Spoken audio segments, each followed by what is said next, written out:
Rentasan berita edisi 1068, saya Zawaz Yusof, antara paparan utama malam ini. Najib gagal lagi di mahkamah. Aktivis peka membela rakyat kini mula diganggu. Perikatan Nasional berjaya urus COVID-19 ikut celah mana? Politikus yang gagal dan tidak tahu malu.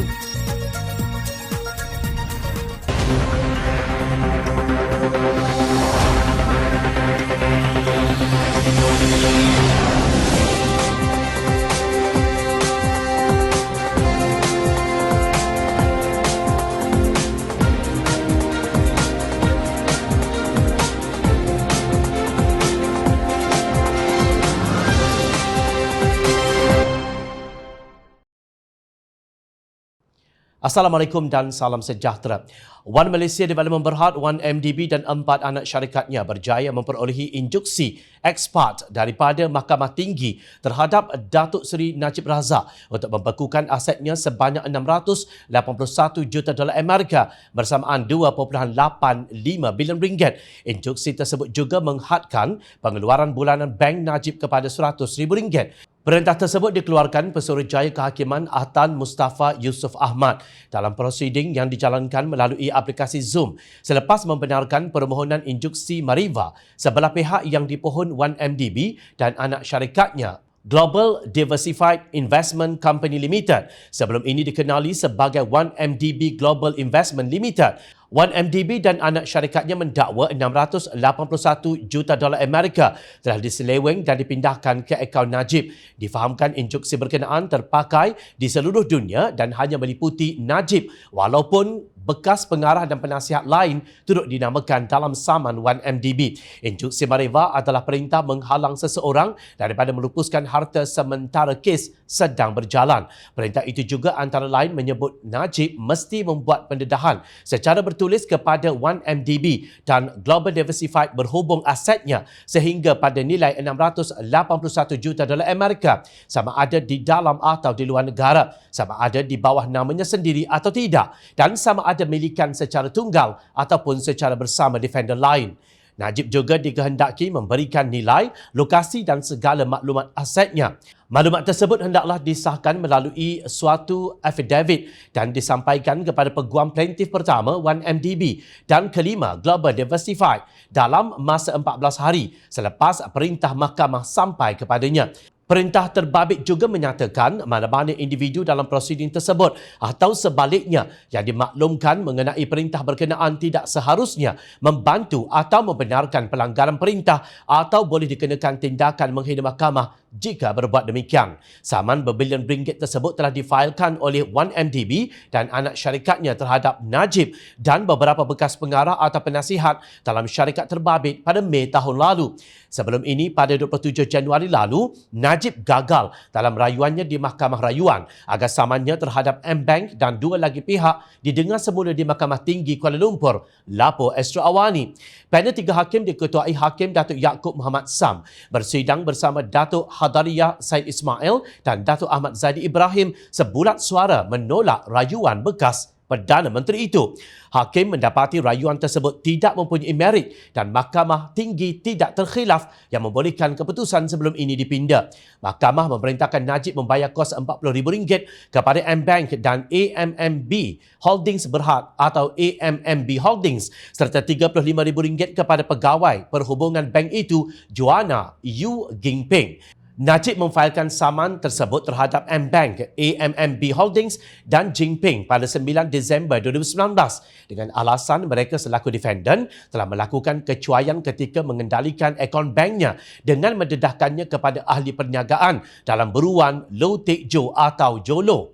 Jinping merupakan saksi pendakwaan ke-54 dalam perbicaraan kes Najib berhubung penyelewengan dana SRC International yang berhad yang berjumlah 42 juta ringgit. Pada 28 September 2020, Hakim Datuk Khadijah Idris membenarkan permohonan 3 defendant tersebut untuk membatalkan saman itu selepas mendapati saman itu tidak boleh dipertahan, melampau, menyakitkan hati, remeh dan menyalahgunakan proses mahkamah. Tambah Hakim itu, tindakan Najib memfailkan saman tersebut bukanlah untuk mendapatkan ganti rugi, tetapi sebaliknya bertujuan untuk mengukuhkan pembelaannya dalam perbicaraan kes SRC International menurut laporan. Untuk rekod, Najib kini menunggu rayuan akhirnya di Mahkamah Persekutuan setelah Mahkamah Rayuan mengekalkan sabitan bersalah beliau oleh Mahkamah Tinggi Kuala Lumpur dan dihukum penjara 12 tahun serta denda 210 juta ringgit. Namun, Najib bertegas beliau dianiaya sementara pemimpin UMNO berteriak bahawa kluster mahkamah adalah mangsa fitnah jahat musuh politik mereka. Marilah kita berfikir secara rasional. Bagi kes saman 1MDB terhadap Najib, adakah 1MDB itu milik Pakatan Harapan? Bukan. Ia milik Kementerian Keuangan Malaysia diperbadankan MOF. Maknanya ia milik Kerajaan Malaysia. Adakah 1MDB akan memfailkan saman terhadap Najib kalau pihak pengurusannya sekarang tidak percaya wujudnya penyelewengan? Tidak. Menurut MOF, 1MDB kini menanggung hutang sebanyak 38.81 bilion ringgit akibat penyelewengan yang berlaku dalam tadbir urusnya. Adakah mahkamah dan hakim-hakim di Malaysia dipengaruhi Pakatan Harapan? Juga tidak. Mahkamah merupakan badan yang bebas dalam sistem pengasingan kuasa yang diamalkan oleh Malaysia. Sistem perundangan negara ini mengamalkan konsep seseorang tidak bersalah sehingga dibuktikan bersalah. Dalam kes saman Najib terhadap M-Bank, AMMB Holdings dan Joanna Yu Jinping, mahkamah juga tidak memihak kepada beliau. Justru celah mana wujudnya fitnah itu? Perbicaraan terhadap Najib berhubung 1MDB dan SRC International tak ada kaitan dengan politik. Ia berkaitan dengan menegakkan keadilan. Benar Najib seorang politikus dan bekas Perdana Menteri Malaysia, tetapi beliau telah memalukan negara sehingga digelar kleptokrasi paling buruk oleh bekas Peguam Negara Amerika Syarikat yang menyiasat kes pengubahan wang haram 1MDB, Jeff Sessions. Noktah. Kerajaan Pahang menuntut maaf dan ganti rugi berjumlah 1 juta ringgit daripada Presiden Pertubuhan Pelindung Khazanah Alam Malaysia PEKA, Sharifah Sabrina Said Akil, kerana didakwa membuat kenyataan berunsur fitnah mengenai aktiviti pembalakan di negeri itu. Menurut lampiran yang dimuat naik oleh Sharifah Sabrina, notis tersebut mendakwa beliau membuat kenyataan itu dalam 2 catatan Facebook yang bertarikh 29 Disember dan 30 Disember tahun lalu dan semasa wawancara sinar harian 12 Januari. Notis yang dikeluarkan oleh firma Guaman Tetuan Hidayah Ishak dan partners berkata kenyataan Sharifah Sabrina membayangkan bahawa kerajaan negeri tidak bertanggungjawab dengan membenarkan aktiviti pembalakan di kawasan Pergunungan Karak tanpa membuat penilaian kesan alam sekitar atau EIA, bersubahat dengan Jabatan Perhutanan Pahang untuk mengeluarkan kenyataan berunsur penipuan yang mendakwa tiada aktiviti pembalakan di hutan Simpan Lentang. Menjalankan aktiviti pembalakan di hutan Simpan Lentang secara tidak bertanggungjawab sehingga mengakibatkan malapetaka merupakan punca utama aktiviti pembalakan dan penerokaan secara haram di hutan Pahang dan mengamalkan rasuah dengan membenarkan aktiviti pembalakan berleluasa kepada syarikat pembalakan di kawasan hutan negeri Pahang. Notis itu juga mendakwa bahawa kenyataannya telah menyebabkan kerajaan negeri dikritik awam yang menjatuhkan reputasi. Sikap tidak bertanggungjawab Puan dengan kenyataan-kenyataan yang telah dikeluarkan telah pun menyebabkan anak guam kami ditohmah apabila masyarakat beranggapan anak guam kami adalah kerajaan yang menipu, tidak berintegriti dan tidak bertanggungjawab, kata notis tersebut. Bagaimanapun, Sharifah Sabrina mempersoalkan tindakan kerajaan negeri Pahang itu. Kenapa nak saman saya? Kenapa saya mesti minta maaf? Sepatutnya kerajaan yang kena minta maaf kepada rakyat, terutama mangsa-mangsa banjir. Soalnya, beliau berkata notis tersebut bertujuan untuk menakut-nakutkan pengkritik. Ini sebut untuk menakutkan orang ramai supaya tidak bersuara. Saya bercakap tentang kemusnahan alam pun nak dibalas dendam. Sepatutnya panggil bermuafakat, bukan cara macam ni. Mereka mungkin berkuasa tapi Allah Maha berkuasa, tegasnya. Hantaran Sharifah Sabrina di Facebook beliau sehingga jam 3 petang tadi telah mendapat 1,200 like, 422 komen dan 150 perkongsian. Kebanyakan komen memberi semangat kepada beliau untuk meneruskan perjuangan demi kelestarian alam sekitar. Mereka nak kunci mulut kita, tegas Sharifah Sabrina yang ternyata amat komited sebagai aktivis alam sekitar berdasarkan hantaran di Facebook. Untuk rekod, sudah berkali-kali pengerusi Pakatan Harapan yang juga Ketua Pembangkang Datuk Seri Anwar Ibrahim meminta kerajaan memaksa Tauke Balak membayar ganti rugi kepada mangsa banjir. Tetapi kerajaan berdiam diri sahaja. Adakah salahnya bagi kerajaan memaksa, menentukan syarikat balak yang terlibat itu membayar ganti rugi kepada orang-orang kampung yang berkenaan? Ya. Saudara tepuk, tapi ahli parlimen belah sana tak tepuk. Sebab sama ada takut atau ada kepentingan. Untung, sudah tahu 1 tahun, ekspor balak itu bernilai 8 bilion ringgit. Tak bolehkah beratus juta dibagikan kepada orang? Untung 1 tahun ekspor balak itu bernilai 8 bilion ringgit. Tak bolehkah diberi sedikit kepada mangsa banjir? Soal beliau. Demikian juga impian aktivis alam sekitar termasuk Sharifah Sabrina. Sekurang-kurangnya, pampasan daripada pembalak ini boleh mengurangkan penderitaan mangsa banjir. Apa kata tuan-tuan?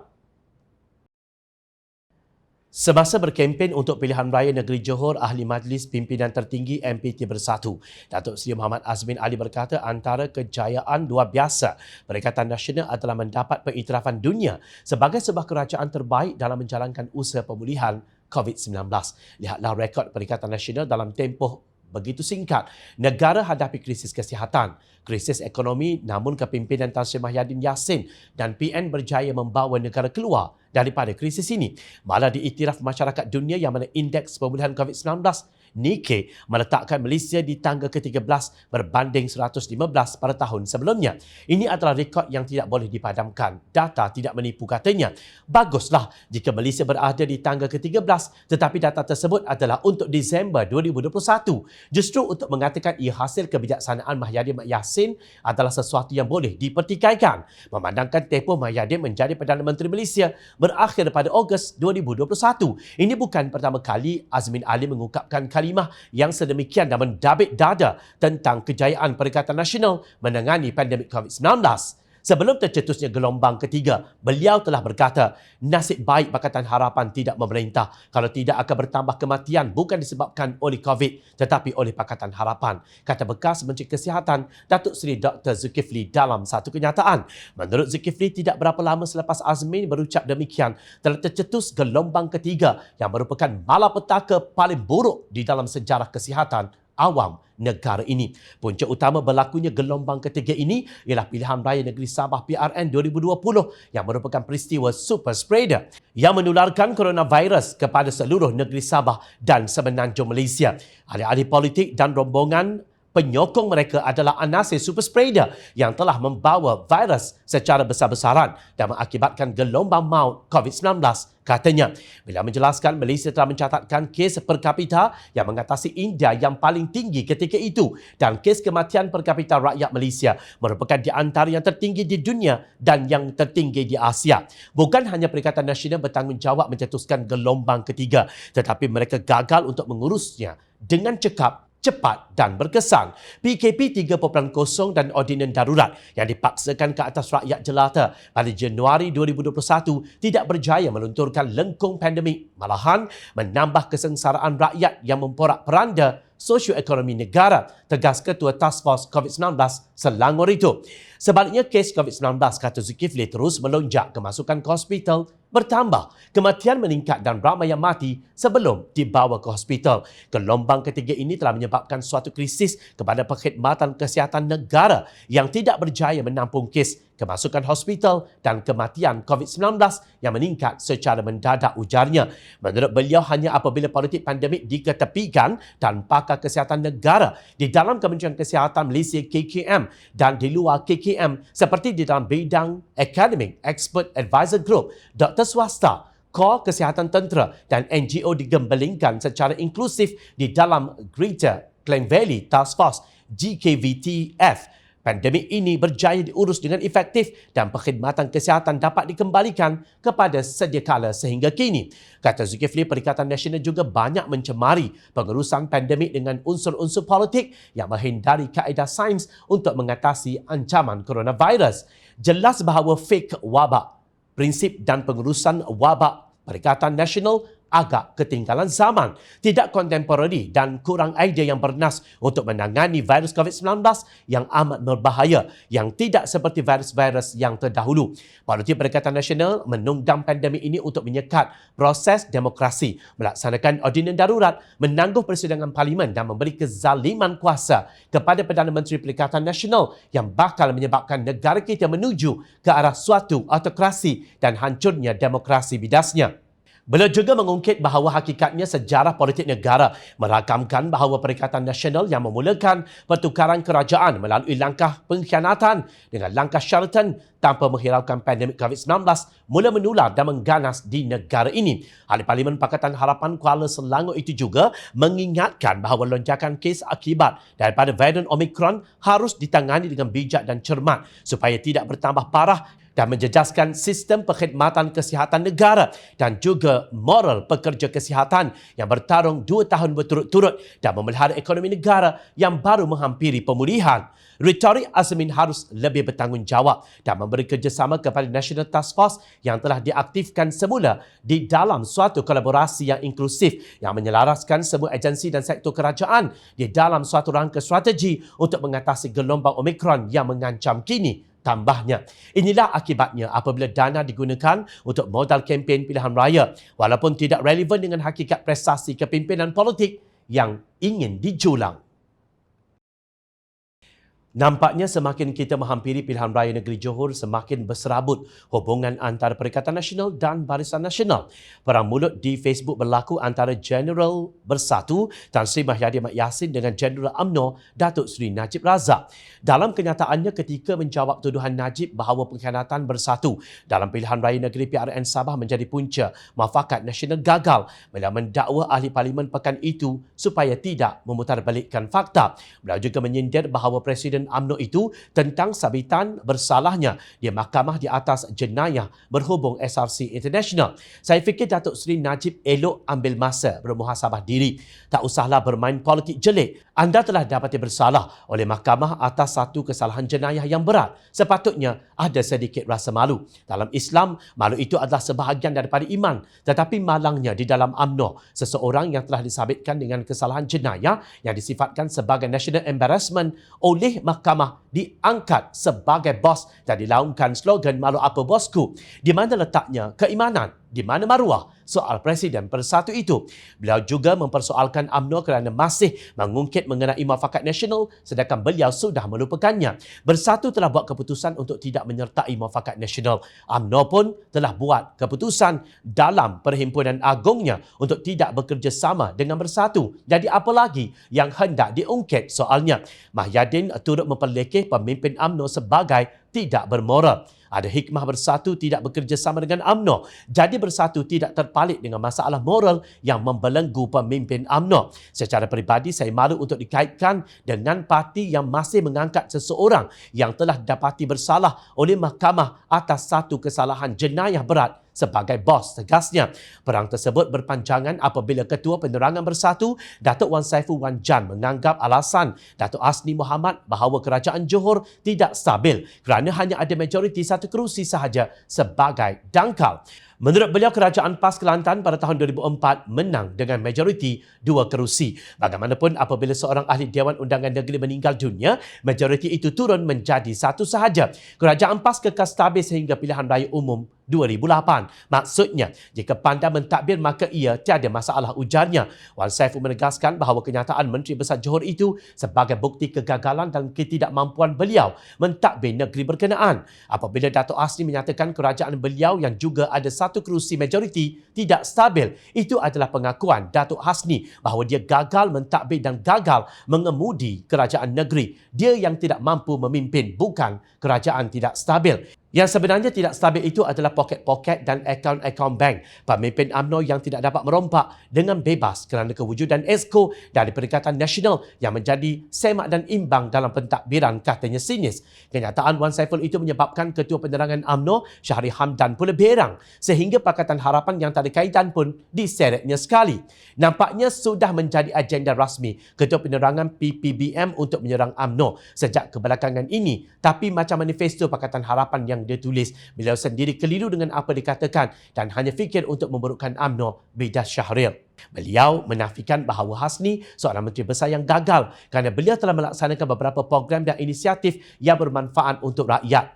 Pada Wan Saiful, berjaya itu apabila merangka dasar dan manifesto tapi tidak ditunaikan. Tidak boleh disalahkan dia, kita dengan dia ada perbezaan pemahaman definisi berjaya dan gagal sindirnya.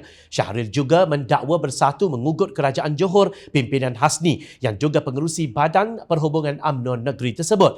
Lagipun kalau bukan sebab PPBM dan ugutan mereka, mungkin Menteri Besar tidak perlu membubarkan Dewan Undangan Negeri, tegas beliau. Sebenarnya sifat tak malu dan gagal ada pada kedua-dua parti yang saling bertelagak ini. Tidakkah pemimpin bersatu terasa malu masih ada hubungan dalam kerajaan persekutuan dengan pemimpin UMNO yang katanya tak tahu malu? Tidakkah kes jangkitan dan kematian akibat serangan COVID-19 yang begitu tinggi itu sebagai satu kegagalan kerajaan Perikatan Nasional dalam menangani pandemik berkenaan?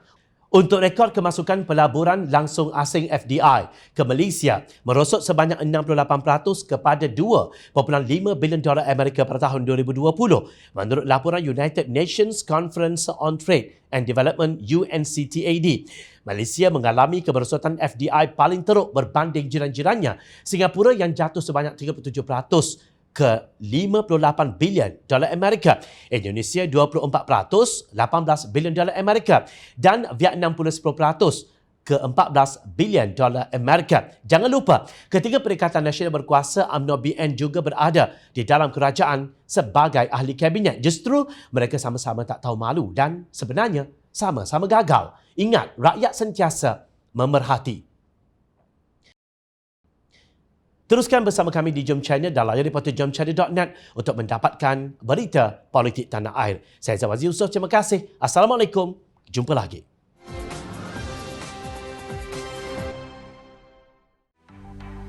Mencari maklumat dan berita politik yang bebas, kupasan yang tepat, panas. Dapatkannya secara eksklusif hanya di Jom Channel. Komitmen kami, rentasan berita Isnin hingga Jumaat. Berbicara dan isu semasa, kami garapkan secara langsung. Panel-panel berkaliber dan profesional. Interaktif, pandangan anda kami raikan. Jangan lupa bersama kami di setiap hujung minggu dalam edisi khas mingguan. Jom Channel, moving forward, sharing a new experience.